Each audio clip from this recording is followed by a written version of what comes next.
Fala pessoal, beleza? Mais um fechamento de mercado no ar, meu nome é Rafael. Bom, o Bovespa caiu aí cerca de 1,5% e passamos a registrar queda em 2022, né? E a gente já, acho que vou ficar aqui me estendendo muito do arcabouço para chegar no nível que nós chegamos hoje, né, nesse dia 13 do 12, que é tornar, a gente conseguiu ficar negativo no ano, né, levando em conta que a gente vinha de uma perspectiva de corte de juros e de expectativa de redução de inflação, né? E hoje a gente teve mais um passo para, né, que a gente comentou ontem no fechamento, mais um passo para a questão do tal da nova matriz econômica, né, que é o tal do estado indutor do crescimento, que por um acaso, só por um acaso, levou a gente para a crise econômica de 2014 e 2015. Mas é um detalhe, que isso aí a gente deixa passar, né, que isso não importa. O importante é que vai dar tudo certo. Mercadante foi nomeado como presidente do BNDES, né, e a gente sabe, né, do seu viés, do viés dos técnicos do PT, né, que técnico olhando mais para a política do que ser efetivamente técnico, que é o viés desenvolvimentista. Inclusive, exaltado por Lula no seu discurso, no fim da equipe de transição, né? Então, ele ressaltou que precisa ter um desenvolvimentista dentro do BNDES, tal, para impulsionar o crescimento, tá? Isso é a fórmula, né, como a gente falou, da nova matriz econômica, que foi criada aí nos gloriosos Dilma I e Dilma II, e que tem um negócio, né, que tem um negócio não, um futuro, né, um rumo, que é o que? Você disponibilizar mais crédito para as empresas, né, e você expandir sua base monetária via imprimindo dinheiro praticamente, né, transferindo dinheiro para um lado para o outro, e, né, a partir desse financiamento com taxas menores, tudo isso você impulsionar o crescimento. O que isso gera? Inflação. Né? Vai gerar inflação porque no final das contas você está desequilibrando, né, a economia. E aí, o que a gente tem? Uma piora da percepção fiscal. E sem uma âncora fiscal, o que a gente vai olhar? A âncora monetária, que é a taxa de juros. Quem que vai controlar essa inflação? Quem que vai controlar esse excesso? Né? Quem que vai controlar? A taxa de juros. Então, expectativa, né? Hoje nós chegamos, né, no que? O vértice de o F25, o vértice de F25, a expectativa do fechamento da Selic em 2024, ele chegou no ponto que não está esperando mais corte de juros. Então a gente vai manter a taxa de juros alta, a expectativa é que a gente mantenha a taxa de juros alta nesses níveis de 13,75%, 14% em 2023, sendo que tem mais upside que downside, e estamos com a projeção que em 2024 essa taxa de juros ainda vai ficar parada, estável, né? Aí eu queria entender qual país emergente consegue sobreviver com isso, né? Sem estragar tudo que deriva de uma taxa de juros alta. Tá? Então, para não falar que eu sou um idiota, enfim, mas pelo menos o idiota evitou um problema gigantesco para os clientes do Infobolso. Né? Hoje, em relação ao Ibovespa, nossa carteira, apesar de estar em queda, ela está com uma queda aí próxima de 2%. Em relação ao Ibovespa, a gente está ganhando do Ibovespa, cerca de 3,5%. Está ganhando 4%, 3 e poucos por cento. Deixa eu dar uma olhada aqui quanto que está, só para não falar besteira. A gente tem 3 ações, 2 muito defensivas e uma que a gente adicionou, né? No caso foi Prio 3, que a gente adicionou nessa reversão do petróleo, né? Que a gente pegou. Para você ter uma ideia, né? O Ibovespa cai 7% desde a criação da carteira, que foi dia 26/9, né? Então, de 26,9 até hoje, o Bovespa cai 7%, a carteira cai 2,33%. Então, se você fazer o relativo, o alfa, apesar da carteira estar caindo, em relação ao Ibovespa, a carteira está ganhando 4,85%. Né? Ah, mas você não está ganhando, né? Cara, eu estou muito feliz de não ter participado desse problema todo que foi carregar diversas posições em prejuízos gigantesco. Né? Então a gente evitou esse problema, se protegeu em o quê? Não participar disso, colocar em renda fixa. Tá? E, obviamente, a gente está de olho em outras oportunidades, em outras coisas que estão ficando interessantes e que não necessariamente são tão expostas ao macro brasileiro. Quem sabe a gente vai adicionando, né, nessa velocidade que está indo, a gente vai chegar nos 100 mil pontos fácil. Né? Então, se você quiser fazer parte do Infobolso, inclusive, e quiser, né, ter bastante coisa de renda... Agora a renda fixa meio que deu uma parada, né? Final de ano, meio que perde um pouco, não a liquidez, mas teve uma boa explosão aí no começo do mês e agora está meio que minguando. Mas com certeza no que vem a gente vai vir quente de questão de renda fixa e, como eu falei, existem algumas oportunidades que a gente está de olho também. Se você quiser participar do Infobolso, descrição do vídeo tem acesso direto ao link. Beleza? Então, né, para não falar que eu sou para não sou um terrorista disso, eu vou ler aqui um pedaço da carta da Guard Asset, né, que é uma asset aí renomada, né, com bilhões, né, sob custódia. Vou ler, né, essa parte que eles retratam essa possibilidade, né, esse fiscal descontrolado e essa essa inversão, né, da política econômica que a gente vem acontecendo.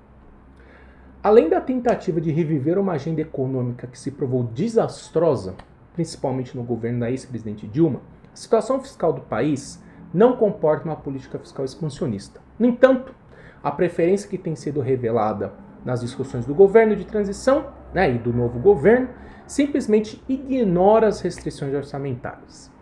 Desta maneira, não só antevemos uma piora do ambiente econômico à frente, como também nos preocupamos com uma reedição de uma nova crise fiscal. Por enquanto, o que temos de mitigador para esse cenário pior que se desenha adiante recai apenas na melhora do ambiente externo, que poderá anestesiar os movimentos do mercado no curto prazo. E o ambiente externo, o que a gente tem? Expectativa de queda para o PIB. Então, o que vai salvar, no final das contas? Não, o Brasil sempre é salvo pelas commodities, né? O governo que pega o boom das commodities consegue ir bem. Se a gente tiver uma reversão desse ciclo, o minério de ferro eventualmente corrigir porque a China vai fechar de novo, ou, sei lá, não ser tão expansionista assim nessa questão do Covid-0.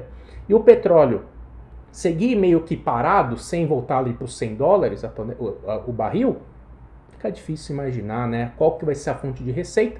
Além do mais, né, que o Lula falou que não vai ter privatização nesse governo, que esse governo vai ser eficiente na gestão das estatais.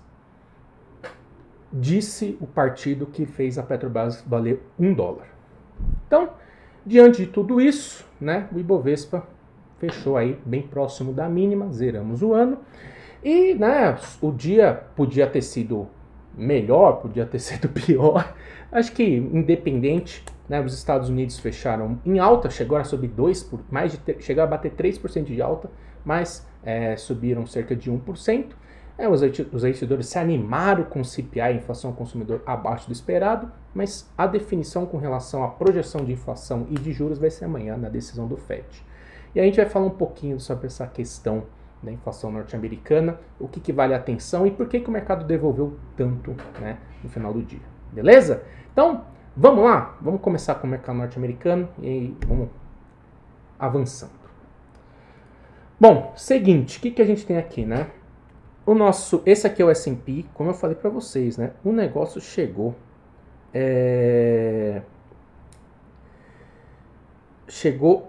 no 4.112, 120, né, que era a resistência intermediária, devolveu tudo, né? Por quê? Aqui veio a inflação abaixo do esperado, isso anima, né, a expectativa que o Fed vai reduzir os juros no final do ano que vem. Mas quando você olha o componente de inflação, os componentes de inflação aqui, você vê que esse CPI abaixo do esperado foi basicamente por conta da queda do petróleo. E uma ligeira queda das commodities agrícolas.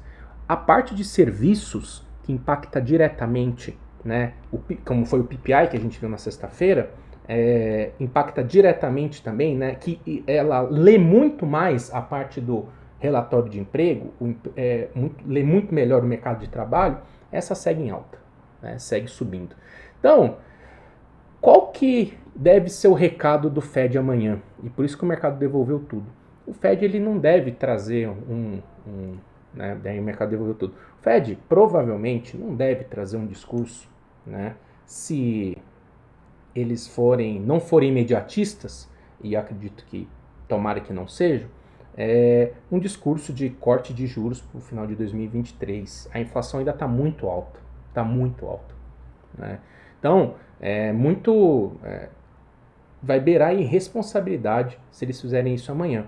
E o mercado não espera isso, tanto que animou isso no curtíssimo prazo, né? Foi um evento e aí voltou até cair na realidade, tanto que devolveu isso aqui.